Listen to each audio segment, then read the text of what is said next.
आज दुनिया के सारे मुसलमानों की नजरें सिर्फ एक इंसान पर टिकी हुई हैं, मेहदी।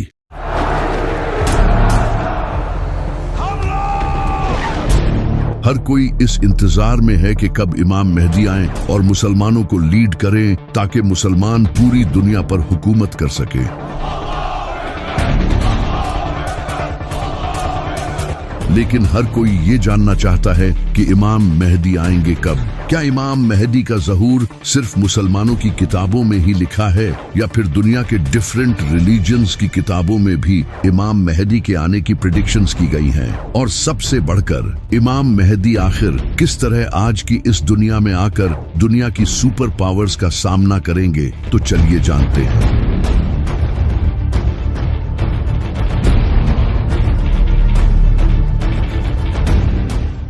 ये जो लफ्ज है महदी, इसका मतलब होता है रहनुमाई करने वाला, यानी कि एक ऐसा इंसान जो लोगों को जुल्म से निकालकर जीत दिलाए। और ये कंसेप्ट नबी सल्लल्लाहु अलैहि वसल्लम के आने से पहले का दुनिया में एग्जिस्ट करता था।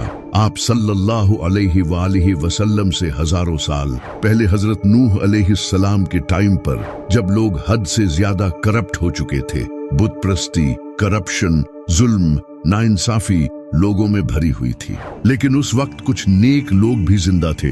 वो लोग अल्लाह से दुआ करते थे कि ए अल्लाह, तू किसी ऐसे इंसान को भेज जो कि इंसानियत को एक नया मोड़ दे। तो अल्लाह ने उनकी दुआ कबूल की और इनमें हजरत नूह अलैहिस्सलाम को भेजा। उन्होंने इन लोगों को 950 सालों तक वार्न किया, लेकिन इंसानियत बदतरीन हो चुकी थी। उन्होंने हजरत नूह अलैहिस्सलाम की बात नहीं मानी सिवाय कुछ नेक लोगों के। तो अल्लाह ने हजरत नूह अलैहिस्सलाम को एक कश्ती बनाने का हुक्म दिया। हजरत नूह अलैहिस्सलाम ने कश्ती तैयार की और हर स्पीसीज के जानवर को अपने साथ ले लिया, जिसके बाद एक बड़ा फ्लड आया जिसने इन लोगों को खत्म कर दिया। और इसके बाद हजरत नूह अलैहिस्सलाम ने अपने फॉलोअर्स के साथ एक नई शुरुआत की। हजरत नूह अलैहिस्सलाम के कई सदियों बाद फिर से इंसानियत बुत प्रस्ती में पड़ गई। उस वक्त की बुक्स में भी ये लिखा था कि एक ऐसा इंसान आने वाला है जो कि अल्लाह का दोस्त होगा, जो कि हजरत इब्राहिम अलैहिस्सलाम थे। फिर हजरत इब्राहिम अलैहिस्सलाम ने बुत प्रस्ती को छोड़कर तौहीद बयान की और लोगों को हदायत दी। हजरत इब्राहिम अलैहिस्सलाम के कई सदियों बाद बनी इसराइल इजिप्ट में बड़ी तादाद में बढ़ने लगे और ग्रो करने लगे। लेकिन उस वक्त इजिप्ट पर फिरौन की हुकूमत थी। फिरौन को बनी इसराइल से खतरा महसूस हुआ और इसने बनी इसराइल को अपना गुलाम बना लिया और इन पर बहुत जुल्म किया। कई सालों तक बनी इसराइल पर जुल्म होता रहा और वो लोग अल्लाह से दुआएं करते रहे कि तू ऐसा नबी भेज जो हमें इस गुलामी से आजाद करे। तो अल्लाह ने इनकी तरफ हजरत मूसा अलैहिस्सलाम को भेजा। हजरत मूसा ने फिरौन को डिफीट करके बनी इसराइल को आजाद किया। हजरत मूसा अलैहिस्सलाम से कई सदियों बाद हजरत ईसा अलैहिस्सलाम का वक्त आया। उस वक्त बनी इसराइल फिलिस्तीन में रोमन्स के अंडर थे और करप्ट जूइश प्रीस्ट इनके इमाम थे और कई वक्त से इनमें कोई नबी नहीं आया था। बनी इसराइल एक मसीहा के इंतजार में थे और इनकी बुक्स में भी उसके आने की खबरें लिखी थी, जो कि आज भी बाइबल में लिखी हैं। और फिर वो मसीहा हजरत ईसा अलैहिस्सलाम की सूरत में आया। लेकिन फिर भी बनी इसराइल ने इनके खिलाफ साजिशें की, तो अल्लाह ने हजरत ईसा अलैहिस्सलाम को आसमानों पर उठा लिया। हजरत ईसा अलैहिस्सलाम के बाद जब अरब में बुराई आम हो चुकी थी, तो उस वक्त यहूदियों की बुक्स में एक अजीम नबी के आने की खबरें लिखी थी। और उस वक्त यहूदी भी उस नबी का इसी तरह इंतजार करते थे जिस तरह आज मुसलमान इमाम मेहदी का इंतजार करते हैं। यहाँ तक कि आज भी बाइबल में वो प्रेडिक्शंस लिखी है। इसके बाद फिर नबी सल्लल्लाहु अलैहि वसल्लम ने ऐलान नबूवत किया। तो ये जो मसीहा का कॉन्सेप्ट है, ये बनी इसराइल में पहले से मौजूद था। इसी वजह से इस्लाम के एक बेहतरीन स्कॉलर और पोएट अल्लामा इकबाल भी इमाम मेहदी के इस कॉन्सेप्ट को नहीं मानते थे। इनका ये कहना था कि ये कॉन्सेप्ट मुसलमानों ने यहूदियों और क्रिश्चियंस से लिया है। जब अब्बासी खिलाफत के दौर में मुसलमानों पर जुल्म हो रहा था, तब मुसलमानों में ये कॉन्सेप्ट फैलने लगा कि बहुत जल्द एक मसीहा आएगा जो सब ठीक कर देगा। अल्लामा इकबाल का कहना था कि मुसलमानों का किसी मसीहा के इंतजार में जुल्म सहते रहना ये बहुत ही खतरनाक है। इसी वजह से वो इमाम मेहदी के इस कॉन्सेप्ट को नहीं मानते थे। सिर्फ अल्लामा इकबाल ही नहीं बल्कि इब्ने खालदून जो एक स्कॉलर और फिलोसोफर थे, वो भी इमाम मेहदी से रिलेटेड अहादीस की सनद से अग्री नहीं थे। लेकिन अगर देखा जाए तो इमाम मेहदी से रिलेटेड अहादीस तकरीबन हर बड़ी हदीस की किताब में मौजूद हैं, सिवाय बुखारी और मुस्लिम के। सुन्नी और शिया दोनों किताबों में कई अहादीस मौजूद हैं, वो भी बिल्कुल सही सनद के साथ। सिर्फ इस्लाम ही नहीं बल्कि दुनिया के आज हर बड़े मजहब की किताबों में एक मसीहा के आने की प्रेडिक्शंस मौजूद है। जैसा कि मेसोपोटामिया में एक चरवाहे का जिक्र मौजूद है जो कि मसीहा होगा, और इजिप्ट में एक ओसिरिस नाम के इंसान का जिक्र है जो कि जमीन को दोबारा जिंदा करेगा।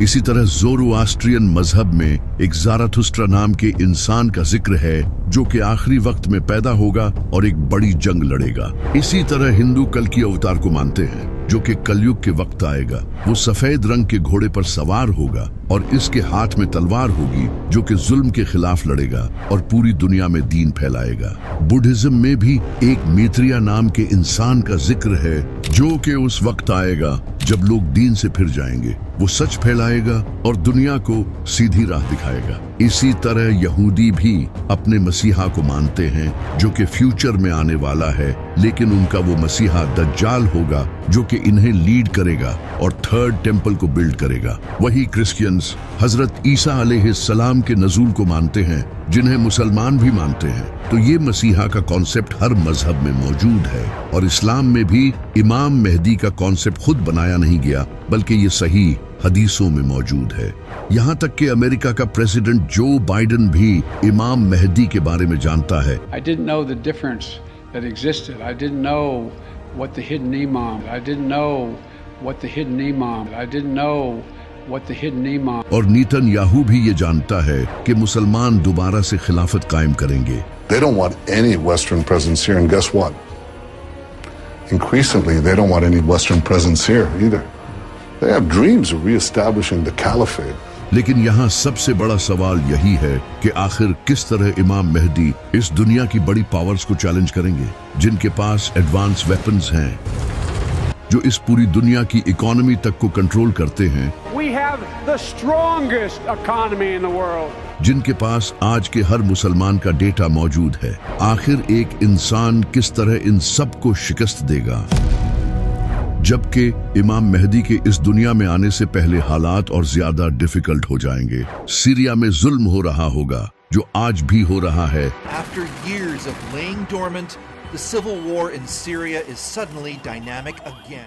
दज्जाली निजाम आ चुका होगा, ग्रेटर इसराइल बन चुका होगा, जिसे खुद नेतन्याहू ने पूरी दुनिया के सामने शो किया है।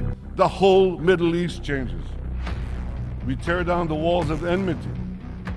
We bring the possibility of prosperity and peace to this entire region. उस वक्त फिलिस्तीन को तो सिर्फ हिस्ट्री की बुक्स में ही याद किया जाएगा, और इंडिया में भी मुसलमानों पर बहुत जुल्म हो रहा होगा। नबी सल्लल्लाहु अलैहि वसल्लम ने फरमाया, उस वक्त दुनिया की कौमें तुम्हारे खिलाफ लड़ने के लिए एक दूसरे को दावत देंगी, और उस वक्त मोमिन बहुत कम होंगे और जमीन जुल्म से भर चुकी होगी। आप सल्लल्लाहु अलैहि वसल्लम की हदीस है, आपने फरमाया था कि जब अरब के एक बादशाह की मौत होगी, ये बादशाह मोहम्मद बिन सलमान हो सकता है। शहजादा मोहम्मद बिन सलमान ने अमरीकी अरकान कांग्रेस से कहा है, मुझे कत्ल करने की कोशिश की जा सकती है। बादशाह की मौत के बाद अगले बादशाह के लिए कॉन्फ्लिक्ट होगा। तभी एक इंसान काबा के पास आएगा जहां कुछ लोग उसकी बैत करेंगे, और ये 313 लोग होंगे जो दुनिया के डिफरेंट इलाकों से सफर करके आएंगे। जिस तरह इस्लाम की सबसे पहली जंगे बद्र में भी सिर्फ 313 मुसलमान थे,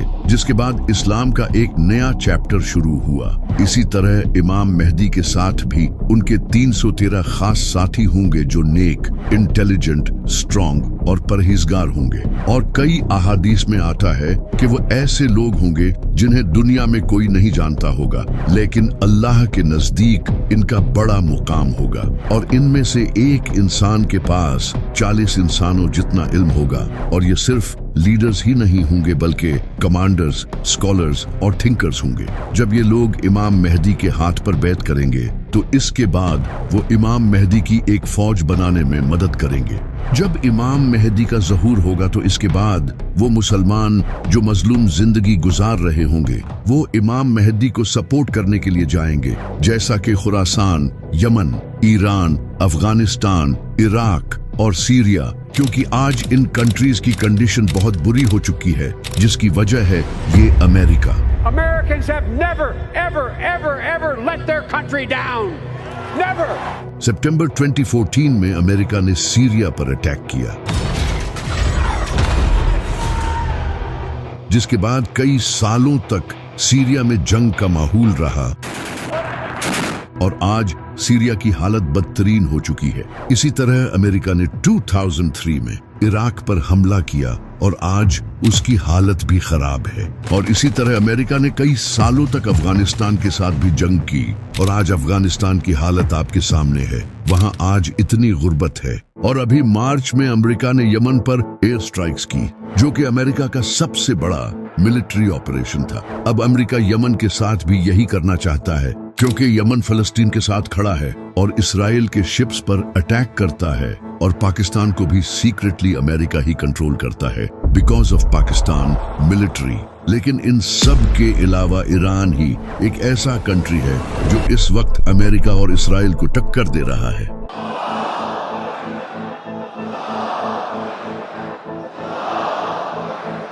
जिसे इसराइल खुद अपने लिए एक बड़ा खतरा समझता है। What's the greatest threat right now that Israel faces? Iran. You want the three threats? Give me the three threats. Iran, Iran, Iran. And everything should be done to prevent Iran, the world's most dangerous regime, from developing the world's most dangerous weapons. और America भी ये जानता है कि Iran काफी powerful है। जब Donald Trump से पूछा गया कि ईरान काफी वीक है, आप उस पर हमला क्यों नहीं करते, तो ट्रंप ने आगे से ये कहा, Now that Iran is so weak, isn't it the right time to hit their nuclear facilities once and for all? So you say Iran is so weak. I appreciate you saying that. They're not weak. They're very strong right now, and we're not. Iran ही वो country होगा जो इमाम मेहदी को सबसे पहले support करेगा, क्योंकि नबी सल्लल्लाहु अलैहि वसल्लम ने फरमाया था कि खुरासान से काले झंडे लहराती हुई फौजें मेहदी को सपोर्ट करने के लिए जाएंगी। नबी सल्लल्लाहु अलैहि वसल्लम के टाइम में खुरासान ये था, जिसमें आज का अफगानिस्तान, ईरान, पाकिस्तान और दूसरे कंट्रीज का कुछ हिस्सा आता है। लेकिन इन सब कंट्रीज के इन पार्ट्स का नाम खुरासान नहीं है, सिवाय ईरान के। ईरान में आज भी खुरासान नाम का एक प्रोविंस है। और जैसा कि आप सल्लल्लाहु अलैहि वसल्लम ने फरमाया था कि खुरासान से काले झंडे लहराते हुए फौजें इमाम मेहदी को सपोर्ट करने जाएंगी। और आप अच्छे से जानते हो कि काला झंडा किनका है। तो इसी वजह से ईरान वो वाहिद ऐसा कंट्री होगा जो इमाम मेहदी को सपोर्ट करेगा, क्योंकि बहुत जल्द ईरान एक न्यूक्लियर पावर बनने जा रहा है। To prevent Iran from acquiring a nuclear weapon. That Iran does not ever get nuclear weapons. वो सीक्रेटली न्यूक्लियर वेपन्स बना रहा है, जिसके बाद सिर्फ पाकिस्तान ही ऐसा वाहिद इस्लामी कंट्री नहीं होगा जिसके पास न्यूक्लियर वेपन्स होंगे। जब ईरान के पास न्यूक्लियर वेपन्स होंगे तब अमेरिका और इसराइल उससे जंग लड़ने का कभी नहीं सोचेंगे। और ईरान वाहिद ऐसा कंट्री है जो इमाम मेहदी के ज़हूर के इंतजार में है। और ईरान वाहिद ऐसा कंट्री है जहां इस्लामिक सिस्टम है, जबकि दूसरी तरफ सऊदी अरब और बाकी अरब कंट्रीज अमेरिका के तलवे चाट रहे हैं। सऊदी अरब तो इसराइल को ऑयल बेच रहा है और वही ऑयल उनके रॉकेट्स में यूज होता है जो रॉकेट्स फिलिस्तीनियों पर गिरते हैं। और सऊदी अरब में आज भी बादशाहत का निजाम है। जब खुरासान से फौजें इमाम मेहदी को सपोर्ट करने जाएंगी तो इससे पूरी दुनिया को पता चल जाएगा कि अरब में एक इंसान पावर गेन कर रहा है, जो कि वेस्टर्न कंट्रीज के लिए खतरा होगा। तो वेस्टर्न मीडिया इमाम मेहदी पर इल्जाम लगाएगा कि वो एक टेररिस्ट है। और नेटो कंट्रीज जैसा कि अमेरिका, इसराइल इमाम मेहदी के खिलाफ एक फौज रवाना करेंगे, जिस फौज का लीडर सुफियानी होगा। सुफियानी एक फितना होगा जिसके पीछे वेस्टर्न कंट्रीज होंगे। ये एक ऐसा इंसान होगा जो देखने में बड़ा ही इबादत गुजार होगा, लेकिन अहले बैत के मानने वालों का दुश्मन होगा और सीरिया से निकलेगा और मुआविया की नस्ल से होगा। ये इराक और सीरिया में बहुत कत्ले आम मचाएगा। इमाम अली अलैहिस्सलाम ने फरमाया, सुफियानी सीरिया से निकलेगा, उसके चेहरे का रंग लाल होगा, उसके बाल हल्के होंगे, उसके चेहरे पर निशान होगा, वो मस्जिदों को तोड़ेगा और नबी सल्लल्लाहु अलैहि वसल्लम के मानने वालों को कत्ल करेगा। इमाम बाकर अलैहिस्सलाम ने फरमाया, सुफियानी उसी साल निकलेगा जिस साल इमाम मेहदी का ज़हूर होगा। और इमाम जाफर सादिक अलैहिस्सलाम ने फरमाया, सुफियानी का आना तय है, ये इमाम मेहदी से 15 महीने पहले आएगा। इमाम ज़ैनुल आबदीन अलैहिस्सलाम ने फरमाया, जब सुफियानी निकलेगा तो लोगों के दिल खौफ से भर जाएंगे, फिर इराक और सीरिया में खुलेआम खून बहेगा, वो औरतों और बच्चों को कत्ल करेगा। अब ये जो सुफियानी है, इसकी पर्सनैलिटी मुआविया से सिमिलर होगी, जैसे मुआविया ही दोबारा इस दुनिया में आया हो, क्योंकि ये भी मुआविया की तरह अबू सुफियान की नस्ल से होगा। और जिस तरह मुआविया सीरिया का गवर्नर था और सीरिया में उसके काफी सपोर्टर्स थे, इसी तरह सुफियानी भी सीरिया से ही निकलेगा। और जिस तरह इमाम अली अलैहिस्सलाम का कैपिटल कूफा था, इसी तरह सुफियानी भी कूफे पर हमला करेगा। इमाम जाफर सादिक अलैहिस्सलाम ने फरमाया, मेहदी के ज़हूर से पहले सीरिया में सिविल वॉर होगी, जिसके बाद सुफियानी निकलेगा। और आप ये जानकर हैरान होंगे कि सीरिया में पिछले कई सालों से एक बड़ी सिविल वॉर जारी रही थी। It is time to end this brutal civil war. Full-scale civil war. Dragged into civil war to escape the civil war. जिसका फायदा उठाकर अमेरिका ने सीरिया पर हमला किया था। और जो आज सीरिया की हालत है, यहाँ से ऐसा लीडर निकल सकता है, क्योंकि सीरिया में कई टेररिस्ट लीडर्स रहते हैं। तो जब इमाम मेहदी का ज़हूर होगा तो सुफियानी इमाम मेहदी के खिलाफ एक फौज भेजेगा, लेकिन वो फौज रेगिस्तान में बेदान नामी जगह पर जमीन में धंस जाएगी, जो कि अल्लाह की तरफ से एक मुजज़ा होगा। ये देखकर जो मुसलमान इमाम मेहदी को झूठा मानते होंगे, वो भी इनकी बैत करेंगे। यहाँ तक कि कुछ यहूदी और ईसाई भी इन्हें पहचान लेंगे और इन्हें अपना लीडर एक्सेप्ट कर लेंगे। लेकिन कुछ स्कॉलर्स जो डॉलर्स के पीछे होंगे, इमाम मेहदी को झूठा और दज्जाल कहेंगे, और मीडिया भी फुल प्रोपेगेंडा चलाएगा, इन्हें झूठा कहेगा और मुसलमानों को इनके खिलाफ करने की कोशिश करेगा, क्योंकि इमाम मेहदी उस वक्त तक दुनिया की बड़ी पावर्स के लिए एक खतरा बन चुके होंगे। जब सुफियानी को पता चलेगा कि उसकी आर्मी रेगिस्तान में धंस चुकी है, तो वो एक और बड़ी आर्मी तैयार करेगा और वेस्टर्न कंट्रीज उसकी इस आर्मी में हेल्प करेंगे, जिसके बाद इमाम मेहदी और सुफियानी के दरमियान एक बड़ी जंग होगी। यानी कि एक तरफ इमाम अली अलैहिस्सलाम की नस्ल से इमाम मेहदी होंगे और दूसरी तरफ मुआविया की नस्ल से सुफियानी होगा। इस जंग में इमाम मेहदी सुफियानी को हरा देंगे और सुफियानी को भी कत्ल करेंगे। सुफियानी के कत्ल के बाद अरब में इमाम मेहदी की पावर मजीद बढ़ जाएगी और ज्यादा लोग उनको सपोर्ट करने लगेंगे। और इमाम मेहदी के जो 313 साथी होंगे, इन हर एक के नीचे कई हजारों या फिर लाखों सोल्जर्स होंगे।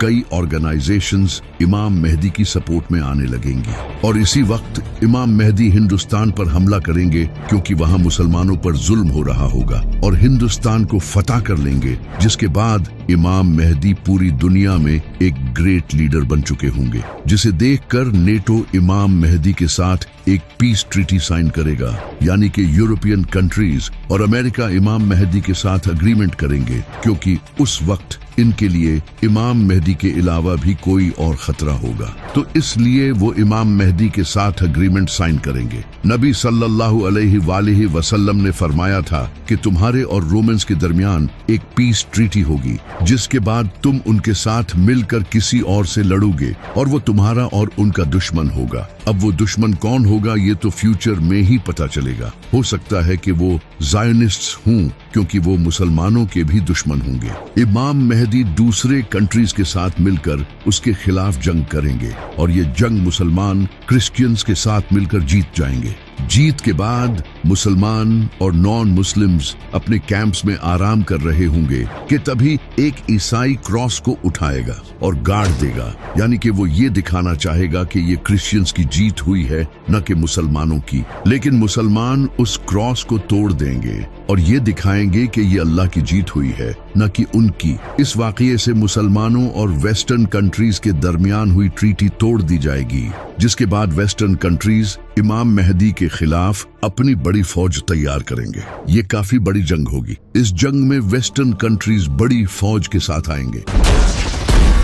इनके पास high tech AI weapons, drones, missiles और फाइटर जेट्स होंगे। जब मुसलमान इनकी फौज को देखेंगे तो नबी सल्लल्लाहु अलैहि वसल्लम ने फरमाया कि मुसलमानों की फौज का एक हिस्सा ये जंग छोड़कर भाग जाएगा, जिसे अल्लाह कभी माफ नहीं करेगा, और एक हिस्सा इस जंग में शहीद होगा, जो कि उस वक्त का बेहतरीन शहीद होगा, और एक हिस्सा ये जंग जीत जाएगा, जिसे अल्लाह दोबारा नहीं आजमाएगा। ये बड़ी ही खतरनाक जंग होगी।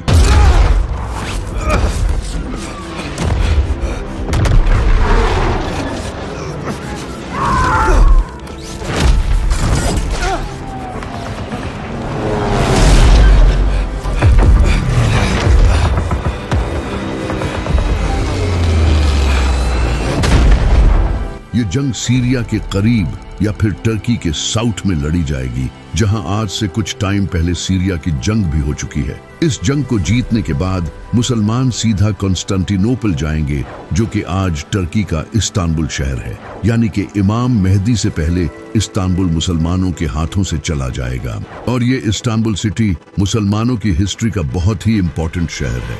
नबी सल्लल्लाहु अलैहि वसल्लम ने अपनी जिंदगी में फरमाया था कि तुम लोग कॉन्स्टेंटिनोपल को फतह करोगे, और इसे फतह करने वाला लीडर बड़ा ही कमाल होगा, और इसे फतह करने वाली फौज भी कमाल होगी। जिसके बाद 1453 में सुल्तान मोहम्मद फातिह ने कॉन्स्टेंटिनोपल को फतह किया, जिस पर हमने एक वीडियो भी बनाई थी। अब उलमा का कहना है कि ये प्रेडिक्शन सुल्तान मोहम्मद फातिह के वक्त पूरी हो चुकी है, लेकिन कुछ का कहना है कि नबी सल्लल्लाहु अलैहि वसल्लम ने ये इमाम मेहदी के टाइम पर जो कॉन्स्टेंटिनोपल फतह होगा उसके बारे में फरमाया था। जब इमाम मेहदी अपनी फौज लेकर कॉन्स्टेंटिनोपल की तरफ जाएंगे तो उस वक्त मुसलमानों की फौज ऊंची आवाज में अल्लाहु अकबर के नारे लगाते हुए जाएगी, और इनकी आवाज दूर दूर तक पहुंचेगी, जिसे देखकर दुश्मन डर जाएंगे और वो कॉन्स्टेंटिनोपल बगैर किसी जंग के मुसलमानों के हवाले कर देंगे। इस जंग को जीतने के बाद मुसलमान अभी उस जंग का सामान समेट ही रहे होंगे कि तभी उन्हें खबर मिलेगी कि दज्जाल आ चुका है। ये शैतान होगा जो कि मुसलमानों में फसाद डालने के लिए पुकारेगा और कहेगा कि दज्जाल ने तुम्हारे घरों पर कब्जा कर लिया है। मुसलमान ये सुनते ही डर जाएंगे। इमाम मेहदी अपनी फौज को लेकर वापस से सीरिया या फिर इराक जाएंगे ताकि इन लोगों को बचा सकें, लेकिन जैसे ही वो वहां पहुंचेंगे दज्जाल सच में वहां आ चुका होगा, जिसके बाद हजरत ईसा अलैहिस्सलाम का ज़ुहूर होगा, जो कि हम अगली वीडियो में जानेंगे। लेकिन सबसे बड़ा सवाल ये है कि आखिर इमाम मेहदी के आने से पहले कौन सी निशानियां ऐसी हैं जो पूरी होंगी। नबी सल्लल्लाहु अलैहि वसल्लम ने फरमाया था कि इमाम मेहदी से पहले जमीन जुल्म से भर जाएगी, जो कि आज होता नजर आ रहा है। फिलिस्तीन, सीरिया, इराक, अफगानिस्तान, यमन और कश्मीर, इन सब कंट्रीज में जुल्म हो रहा है, और किस तरह पपेट गवर्नमेंट मुस्लिम कंट्रीज पर हुकूमत कर रही हैं, जिन्हें कंट्रोल यहूदी कर रहे हैं। सूद आज पूरी दुनिया की इकोनॉमी बन चुका है। मुसलमानों को टेररिस्ट समझा जाता है। स्कॉलर्स रियाल के लिए दीन बेच रहे हैं। जमीन यकीनन जुल्म से भर चुकी है। इसी तरह नबी सल्लल्लाहु अलैहि वसल्लम ने फरमाया कि मेहदी के आने से पहले अंधेरी रात की तरह फितने आएंगे। इंसान सुबह के वक्त मोमिन होगा और रात के वक्त मुनाफिक।